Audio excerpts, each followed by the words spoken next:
Hey guys, welcome to the Captain Fizz and Mask Guy show. And just as the walrus said to the carpenter, it is time to speak of many things. Of shoes and ships and sealing wax, of cabbage and kings. And why the sea is boiling hot and whether pigs have wings. And if you don't understand that, neither do I. Welcome to the show. Hit the music.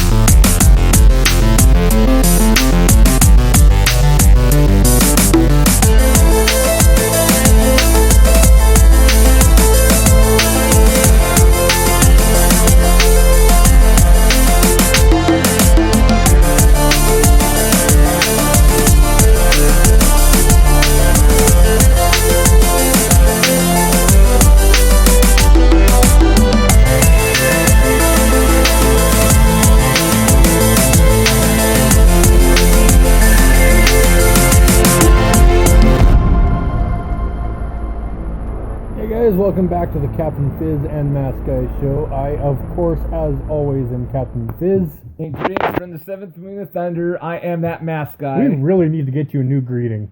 Or, well, yeah, I guess considering my intro, I could just say greetings from Wonderland. Yes, we could always say greetings from Wonderland, considering the seventh moon of thunder got blown up with Alderaan.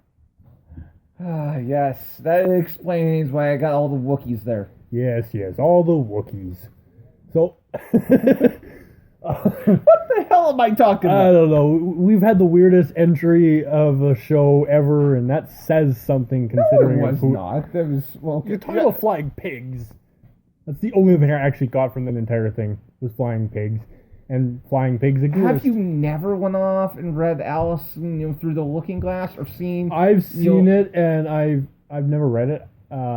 So, yeah, no.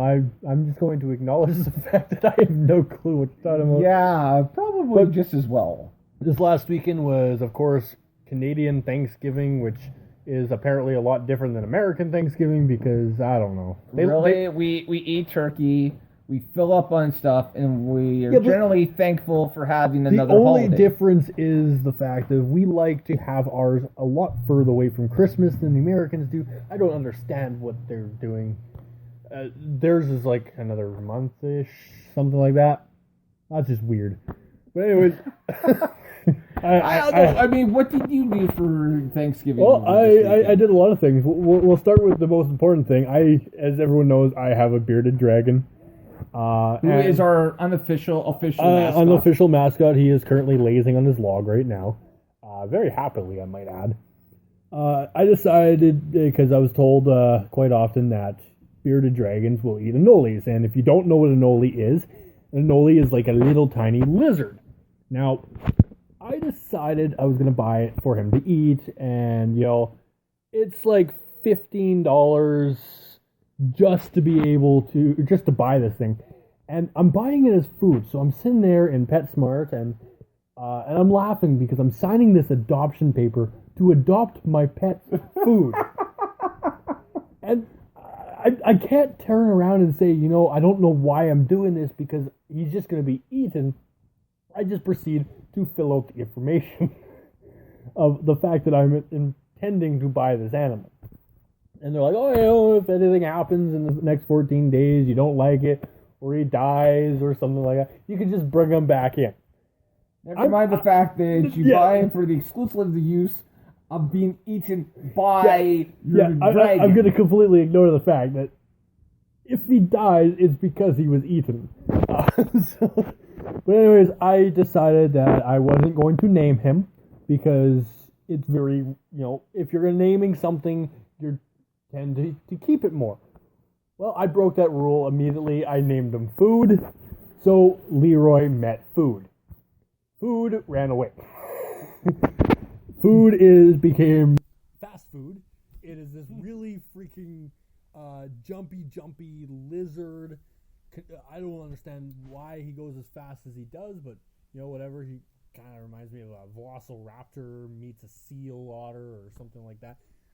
But, his 5's a couple days, and he becomes fast food. And then the other day, I kind of got to the point where I was accepting the fact that food has become another pet. Well, thankfully, on Thanksgiving, on Monday morning, so, Thanksgiving Monday, food became food. And so Leroy had his Thanksgiving supper a little bit early. Yeah, he did, and apparently he ate it in 2 colossal bites. They turned away, turned back, and all of a sudden all they see is this Anoli's little feet dangling outside of his mouth, and pretty much pissed off at Leroy. And then next thing you know, it's gone. So apparently it reminded them of that scene from Jurassic Park where the T-Rex is chomping on the guy in the bathroom. And the lawyer no less. The lawyer no less. And I find that really ironic that a bearded dragon who's kind of like a dinosaur of sort eating another lizard, and it is very Jurassic Parky. So I've decided if I ever get a Noli again, which is very kind of a iffy thing, I will be dressing up as a dinosaur as I feed him this lizard. So yes, food became food. Food became food. Yeah, I honestly was really expecting that food was going to become a pet. You know what? I don't know. I mean, Leroy is honestly. I mean, he seems to be pretty lazy a lot of times. Before we went on the air, we were sitting there chatting, and I was watching him just lay out on his log, and crickets were like climbing over his back. They were burrowing under his tummy. Yeah, this log has a hole underneath, which allows the crickets or whatever to crawl through it. Now Leroy can't because Leroy is too big. If he tried, he'd actually end up wearing the log instead of going in it. But they would crawl through the log, tickle his belly, and then climb up on his head and sit there. And he would just sit there. I don't know if he's enjoying the back massage or he's just pretty much thinking, you know what, laugh it up, you little maggots, because I'm going to eat you. I really think he was, going with that. Biding his time. Yeah, each cricket has a number, and their number is up. So, that's pretty much how I spent some of that, Thanksgiving dinner with family, and decided to go see a movie yesterday. And which movie did you go see? I went to go see Storks. A very intriguing movie. It made me cry. And that says a lot from a movie. It's animated. It made me cry because it was an animated. It was an animated movie. It made you cry because of the 3D glasses. Oh yeah, those things suck. When you pay $25 for 2 people, it will make you cry. It will make you cry. Absolutely. Oh, my Thanksgiving weekend was a little bit slower. I mean, I had 2 Thanksgiving dinners. One with my parents, the other with my wife's parents, and I started working on a blog for you guys out there, particularly you, Weem, because I know you're listening somewhere. It is very much wrestling related.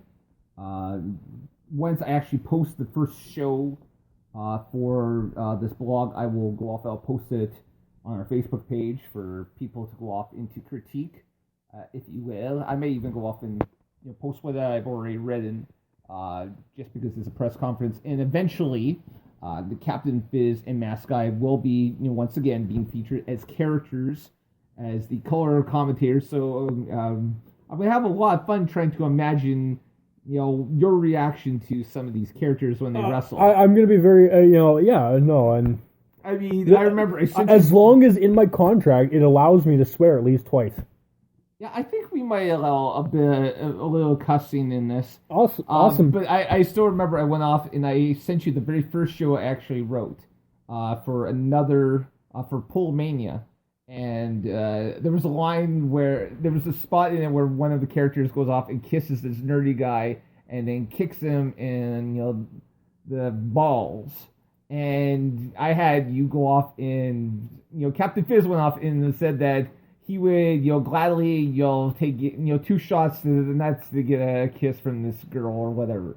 And I remember... It sounds like something the captain would say. And you went off, and I sent that to you, and you absolutely laughed. I mean, you didn't... I don't think you actually read everything that you read. The commentary. I love the fact that we're both of course on air and very regularly, of course, but to be able to be featured in writing and still capture the je ne sais quoi of who we are. Well, that's part of it. Is you write what you know, and I mean, we go off and we're best friends, pretty much. So, I mean, we go off... We have our moments. We have our moments. Occasionally, I want to throw you in the Black Lagoon. And, I tried throwing you in the Black Lagoon and hurt my back, so... Yeah, they also threw me back. Apparently, there was too much competition or something. I don't know. I don't know. But, I mean, so... It's easier for me to go off and to say, okay, I'm just going to go off and let, these two guys go off and banter because I know the way they're going to think. Oh, absolutely. They think like us, ironically. And I have to answer a question here for Weem.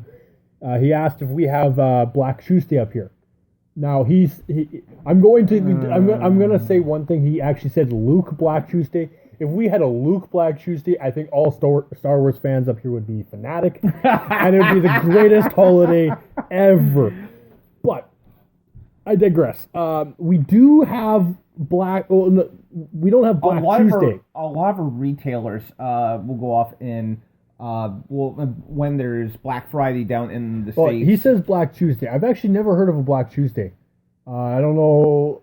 I think maybe, I don't know, maybe you're thinking along the lines of how down in the States Thanksgiving is on Thursday and then they have Black Friday the next day. And I know a lot of retailers here in Canada, to try to discourage shoppers from going down to the States, will have Black Friday sales here. And more or less, they're not exactly Black Friday.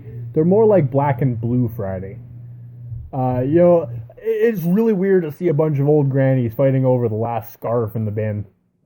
Oh, God. I mean, I think the closest thing that we have to Black Friday up here is probably Boxing Day, which is the day after Christmas. I don't even know if you guys even have Boxing Day down in the States. They do. They do? See, up here, we put on boxing gloves, we go to the shopping mall, we fight each other over things.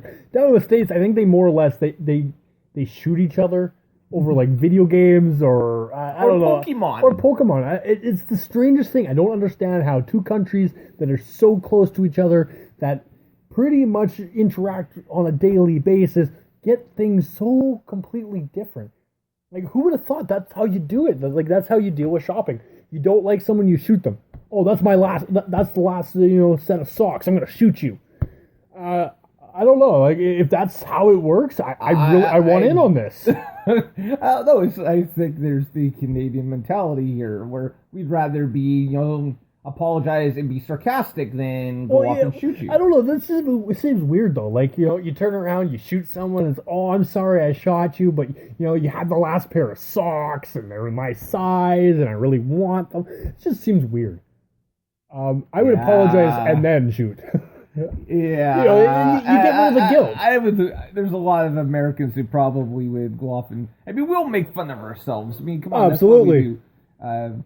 There's a lot of these. We walk into a malls on our polar bears, like we tie up our wolves outside. Sometimes we feed the moose them. We take our pet beavers for walks. Hey, I've never taken my pet beaver for a walk. He ran away. Yeah, so my beaver ran away. Yes. And there's some Canadian jokes for there. So not only will we make fun of the Americans, which is so easy to do nowadays, but we'll make fun of the Canadians too. Come on, we make fun of each other. Absolutely, a weekly basis. We're like the strangest American-Canadian mix. It's just weird. If you want to see some, of us kind of making fun of ourselves, you should really check out our Facebook page. There's some really interesting pictures of Captain Fizz. Yes. I won't go off. I won't spoil it for you. Go check it out. I'm going to spoil it. This last weekend, and Weem, if you're, because I know you're there, you have to check out our Facebook page.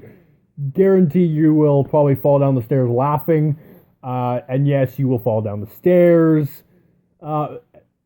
Okay, before I continue, no, we do not call our wives beavers. They are rodents.